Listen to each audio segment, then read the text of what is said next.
Christmas was 2 weeks away, and Mr. Richard's home was full of excitement.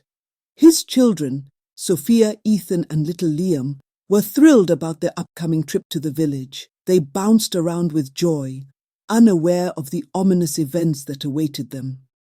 This wasn't their first trip, as they went every year to celebrate Christmas and meet relatives. The children loved the fresh air, the trees, and playing with their cousins.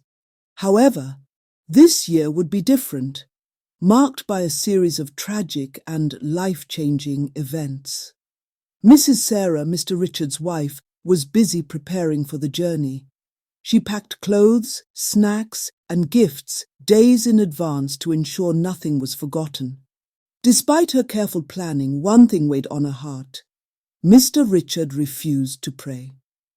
"Richard, can we just take 2 minutes to pray before we leave?" she asked gently. But he waved her off, laughing. "Please don't bother me. I know what I'm doing. We'll be safe." Her heart sank as she saw his dismissive attitude.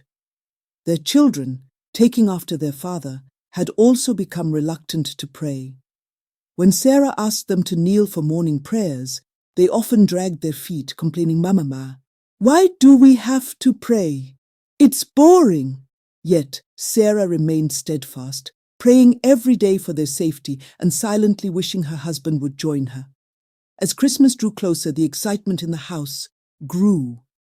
The children talked endlessly about what they would do in the village. Richard smiled at their enthusiasm, but Sarah sat quietly, observing her family and whispering a prayer under her breath. "Lord, keep us safe as we approach Christmas." One evening, as Richard drove home from work, he noticed an elderly woman standing by the roadside, waving for help. She wore a robe tied securely around her waist and carried a small basket. Richard slowed down and rolled down his window. "Where are you headed, Mom?" he asked. "Could you take me down the next street?" she replied in a weary voice. "Hop in," he said, nodding.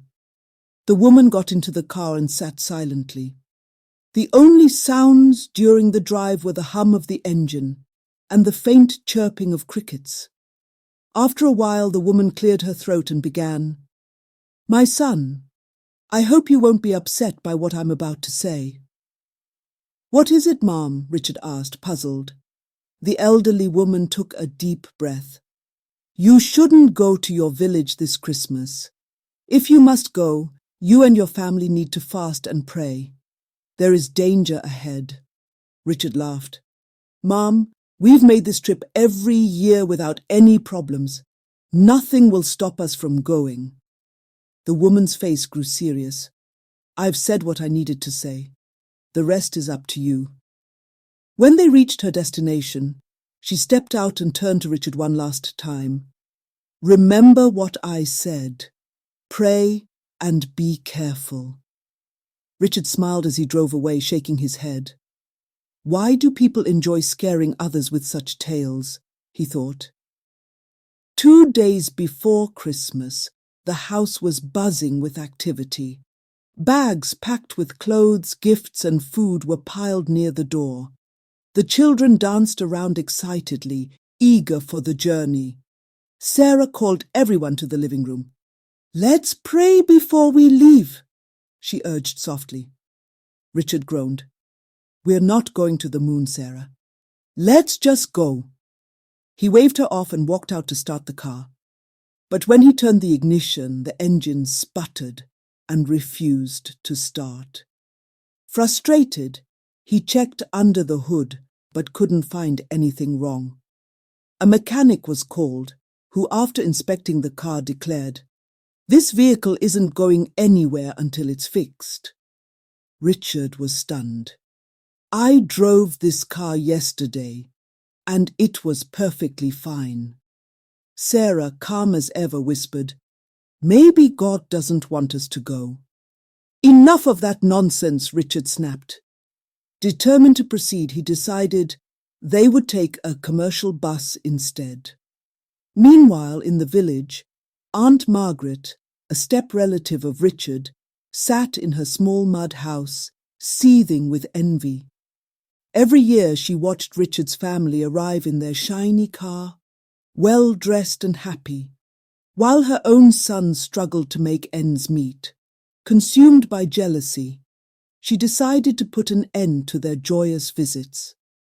She sought the help of the village witches to stop Richard's family from coming. The witches, led by a sinister elder, brewed a curse. "They won't survive the journey," the elder declared. On the day of the trip, Richard and his family boarded the bus. Sarah insisted on praying before the bus departed. Although some passengers joined her, others rolled their eyes, and Richard muttered under his breath, embarrassed by her actions. As the bus journeyed toward the village, laughter and chatter filled the air. But as they approached the halfway point, disaster struck. The driver shouted, "The brakes aren't working!" Panic erupted as the bus swerved uncontrollably toward a massive tanker truck. Sarah clutched her children tightly, praying fervently, "Lord, protect us!" The crash was catastrophic. Glass shattered and metal twisted. When the dust settled, rescue workers arrived and found Sarah and the children miraculously unharmed.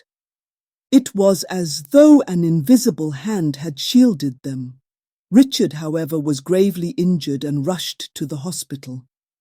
At the hospital, Sarah knelt by Richard's bedside, tears streaming down her face as she prayed, "Lord, you saved us from the accident. Please don't take my husband away." Against all odds, Richard survived. Days later, the elderly woman visited him in the hospital. "I warned you," she said gently. "Your wife's prayers saved your family. Never underestimate the power of prayer." From that day on, Richard's life changed. He became the first to lead family prayers and the most fervent voice in church worship. Although he never returned to the village for Christmas, he forgave Aunt Margaret and shared his story as a testament to faith and prayer.